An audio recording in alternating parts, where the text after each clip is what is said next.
Morning class 8th। कैसे हैं आप सभी?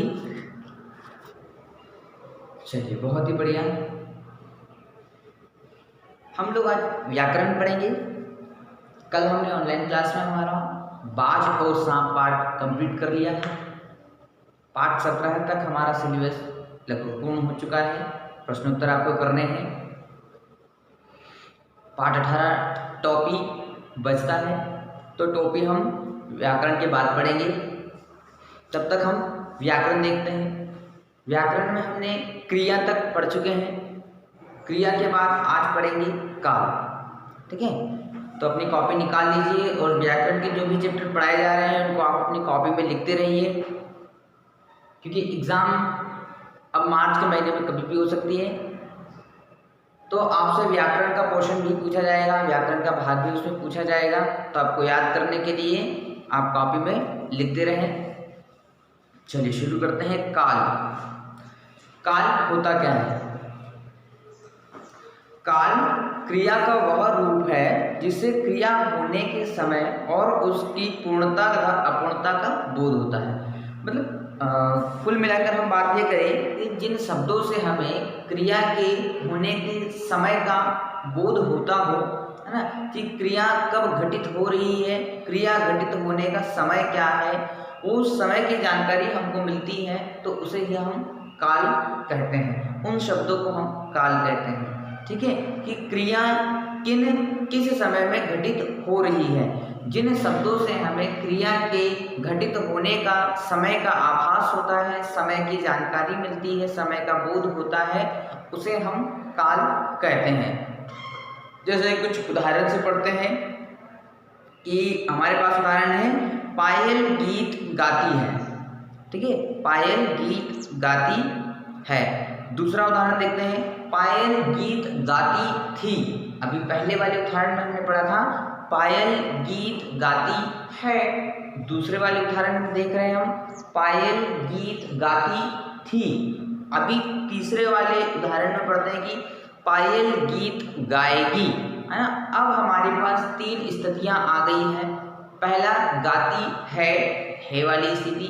दूसरी स्थिति गाती थी वाली स्थिति। तीसरी गाएगी। 3 स्थितियां है, थी और गी। ठीक है, ये 3 स्थितियां हमारे सामने आ जाती हैं। उपरोक्त वाक्यों में गाती है वर्तमान का बोध होता है, गाती थी बीते समय का बोध होता है, और गाएगी से आने वाले समय का बोध होता है। ठीक है, अब हमारे पास 3 स्थितियां हैं। पहली स्थिति में हम बात करें, गाती है मतलब गा रही है, मतलब अभी उसका गाना चल रहा है, या वो गाती है मतलब वर्तमान की बात कर रहे हैं, एट प्रेजेंट की बात कर रहे हैं, अभी के समय की बात कर रहे हैं, या आज की हम बात कर रहे हैं। दूसरा देखिए, गाती थी, वो पहले कभी भूतकाल में गाना गाती थी, पहले कभी गाती थी लेकिन अब नहीं गाती है ना। सीधी सी बात है कि बीते हुए कल की बात कर रहे हैं, पिछले कल की बात कर रहे हैं, पिछले दिन की बात कर रहे हैं कि वो गाना गाती थी लेकिन अभी नहीं। पायल गीत गाएगी। तीसरे वाली स्थिति में हम देखते हैं कि गाएगी, आने वाले कल में वो गाएगी, अभी नहीं गा रही है, ना पहले गाती थी, है ना। 2 स्थिति हमारी स्पष्ट है कि पहले नहीं गाती थी, अभी भी नहीं गा रही, लेकिन अब गाएगी। ठीक है, तो ये 3 स्थितियां हैं। एक तो बीते कल की बताने वाली, आज की स्थिति बताने वाली, और आने वाले कल की स्थिति को बताने के लिए हमारे पास 3 प्रमुख रूप से स्थितियां होती हैं। ठीक है, काल का अर्थ है समय। ठीक है, काल का अर्थ है समय। काल क्रिया का वह रूप है जिससे क्रिया के होने का समय और उसकी पूर्णता तथा अपूर्णता का बोध होता है ना। काल से हमें या क्रिया के पूर्ण होने या अपूर्ण होने की जानकारी मिलती है ना, कि क्रिया घटित हुई है या नहीं हुई है, किस समय घटित हुई है, तो उसकी जो जानकारी मिलती है उसे हम काल कहते हैं। काल के भेद देखते हैं। काल के मुख्य रूप से 3 भेद माने गए हैं। काल के मुख्य रूप से 3 भेद माने गए हैं। पहला भेद माने तो हम वर्तमान काल, पहला है भूतकाल, ठीक है, दूसरा वर्तमान और तीसरा भविष्य काल। वर्तमान, भूतकाल और भविष्यकाल। ठीक है, वर्तमान मतलब आज की स्थिति, भूतकाल मतलब जो पहले हो चुका है, भविष्यकाल मतलब जो होने वाला है या होगा। ठीक है, यह 3 काल हमारे प्रमुख माने गए हैं। फिर इनके भी कुछ अलग अलग भाग होते हैं। ठीक है, तो उन भागों को भी हम पढ़ेंगे। तो चलिए सबसे पहले हम वर्तमान काल शुरू करते हैं। बहुत सरल सा विषय है, बहुत सरल सा चैप्टर है हमारा काल का। 2 नंबर 1 नंबर में पूछा जाता है, बहुत ज़्यादा टफ नहीं होता, बहुत ज़्यादा कठिन इसमें पूछे नहीं जाते एग्जाम में, लेकिन ये ज़रूरी है पढ़ना। ठीक है, तो चलिए शुरू करते हैं। वर्तमान काल, वर्तमान काल में जितनी भी क्रियाएं होंगी वह आज की स्थिति में घटित हो रही होंगी। ठीक है, जिनका भूतकाल से और भविष्यकाल से कोई लेना देना नहीं होगा। ठीक है, वो आज की स्थिति में घटित हो रही हैं या होंगी। ठीक है, हो रही हैं। ठीक है, लेकिन क्या वे क्रियाएं पूर्ण हो रही है या नहीं हो रही है, वो भी हमें देखना है। तो चलिए कुछ उदाहरण से हम इसे समझने की कोशिश करते हैं। मैं जाता हूँ, मैं जाता हूँ,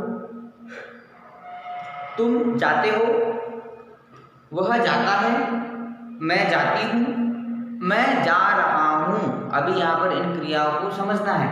मैं जा रहा हूँ, तुम जा रहे हो, वह जा रहा है, मैं जा रही हूँ। शायद वह जाता है, शायद तुम जा रहे हो, शायद वह जा रहा है। ठीक है, उपरोक्त वाक्यों में आए क्रियापदों से काम के इसी समय अर्थात वर्तमान काल में होने का बोध होता है। अतः ये क्रियाएं वर्तमान काल में है। जितनी भी अभी हमने उदाहरण देखे हैं, मैं जाता हूँ, मैं जा रहा हूँ, शायद वह जाता है, ये सभी वर्तमान में क्रियाएं हो रही हैं। आज की स्थिति में क्रियाएं हो रही हैं, हमें इनकी जानकारी मिलती है। ठीक है, तुम जाते हो, तुम जा रहे हो, शायद तुम जा रहे हो, वह जाता है, वह जा रहा है, शायद वह जा रहा है, मैं जाती हूँ, मैं जा रही हूँ। यहाँ पर हूँ शब्द आ रहा है शब्द आ रहा है ना। तो यहाँ पर मतलब काम हो रहा है, क्रिया चल रही है, क्रिया वर्तमान में चल रही है, इस बात का बोध होता है। ठीक है, जिस क्षण बात कही जा रही है उस क्षण क्रिया के होने का बोध होता है, तो वह वर्तमान काल होता है। जिस समय में क्रिया हो रही है और उस समय उसकी जानकारी मिल रही हो, तो वह वर्तमान काल होता है।